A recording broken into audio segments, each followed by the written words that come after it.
Hey, Don Wells from Onfolio here, and I just reviewed an interesting product, business for sale on Flippa. It's called Karmin Professional. It is an 18-year-old e-commerce business, but it's only doing about $6,000 a month in revenue, of which about half of that is profit. So it's an interesting one. It was a business that was doing a lot better in the past, and then the founders moved towards focusing on crypto and other ventures and neglected this business. They sold it in 2022 to a group who improved it, rebranded it, and now I think they're ready to flip it and move on. That means it's an opportunity for the new buyer to come in, take advantage of that rebranding and that growth, and if they can maintain the momentum, it could be a pretty good deal. It also comes with about 60 grand of inventory, so that takes care of that. Now, what I don't like about it is a lot of that inventory is probably going to be very difficult to sell. We don't know yet which products are popular and which are not. It's also a particularly high profit multiple, 5.5x profit multiple, which is far too high for a commoditized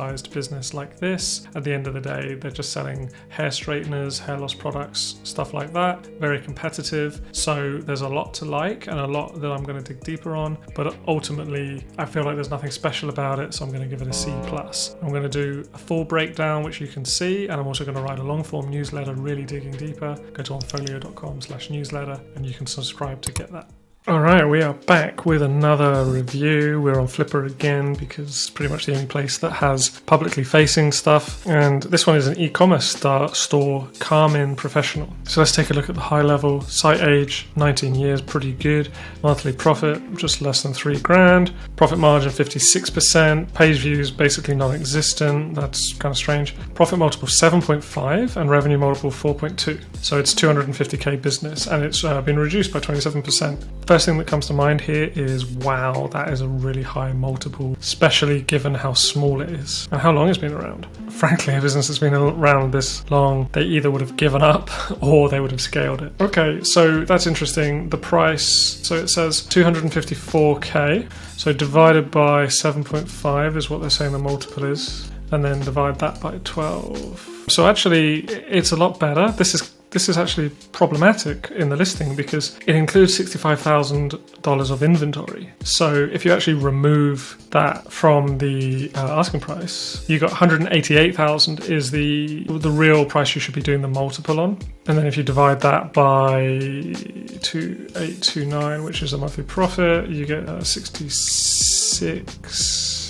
I think I've gone wrong somewhere here. So it's more like a 5.5 multiple. So still pretty high, but less egregious than 7.5. So what is it? Karmin Professional is a company that specializes in hair tools. So hair straighteners. It says, don't let the cash flow fool you. 18-year-old international company specializing in hair tools. So, okay. Amazon seller and vendor stores internationally. So that would explain the low page views because if they're actually selling on Amazon and vendor stores internationally, I don't know what that means. We'll dig in, but that explains the low page view. So, okay.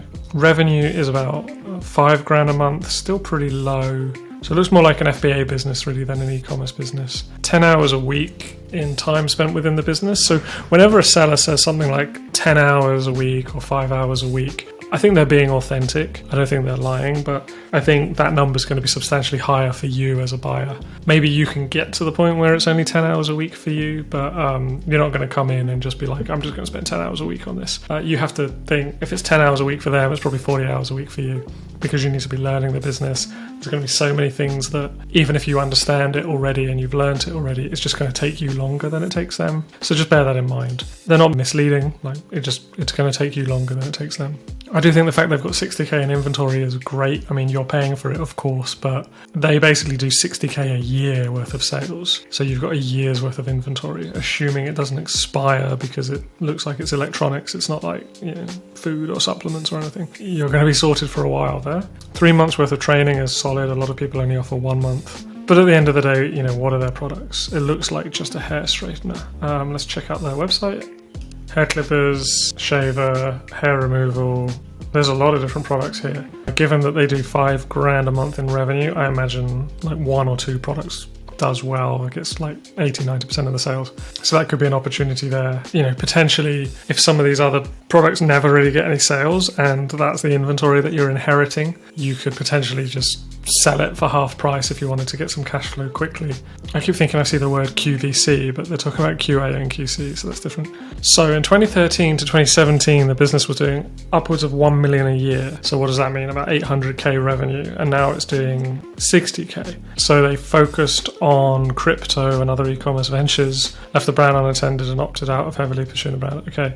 So the business was doing well 2013 to 2017, and then it looks like the current owners bought it from them in 2022, and it did 400k a year. They obviously epically failed at that. I'm getting confused then, because it says they're anticipating about 150k gross profit. So that looks like about 500k revenue. Here it says they're doing 5k revenue a month, which would be 60k revenue. So something's not adding up there. But obviously, if they're actually doing 150k gross profit, that's way better, especially for a business you can buy for 250k. So I'm a little bit confused. I'm going to download the P&L. So 2023, they made 47k total revenue. So they haven't actually said what their gross profit is in this P&L. They've just said the total expenses. Net profit percent, 64%. Seems really, really high. But again, they haven't included their gross profit and their gross margin. So it's a kind of messy P&L. So the first thing I would want to do is find out two things really. One, what's the gross margin? You can figure it out from mostly this stuff anyway. Like obviously ads isn't in gross margin. Fees would be, and this stuff, some of it would be, some of it wouldn't be. So you could probably figure it out, but it's much easier to ask them to do it. But the other thing is, okay, 2023 doesn't include October, November, December. So I want to find out what those numbers were, but also that's good, because if it's 50k just for the first 9 months of the year, it may have been as high as 100k for the remaining 3 months of the year, because November shopping season, probably they probably did more in November than they did the rest of the year.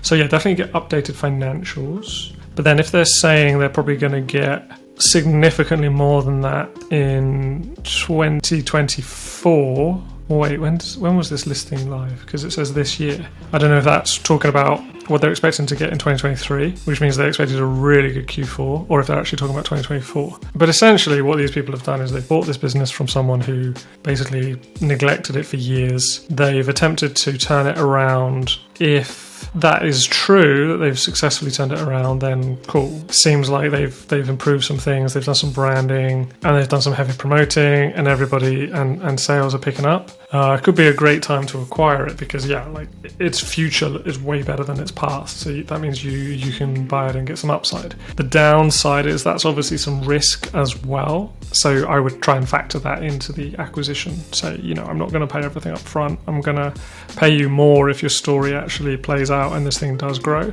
but I'm not going to pay you until it's grown, which is pretty standard, because that's the story they're saying as well. Like they're saying it's going to grow. Okay, so the website has been live again since April and is steadily gaining sales back after some heavy promoting. So I don't know if that's exactly true, because what we're not seeing is the sales in the website were 4k in January, 2k in February, 1800 in March, 1200 in April, and then they said the website came back live. So it's $1,000 in May, 1200 in June, 1500 in July, $3,000 in August. So yeah, okay, that story checks out. September, not so much. Stuff doesn't always go up in a straight line. It probably goes up and down. And maybe they did a lot of promotions in August, and we don't know if September is the full month and stuff. So I would say that story checks out. Obviously need to see October, November, December, and then January, February, and March month to date for 2024. But okay, yeah, this could be a business that someone else has come along, improved, and now they want to flip it. And you could take advantage of that, because it's got momentum going in the right direction.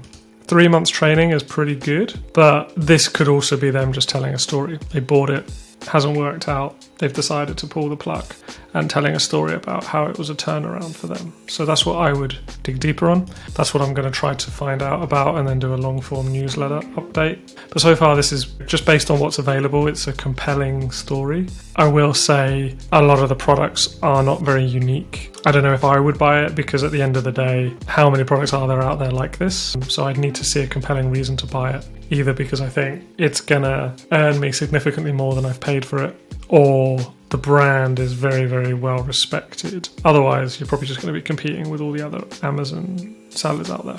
But I will dig deeper. I'm going to give this a C+.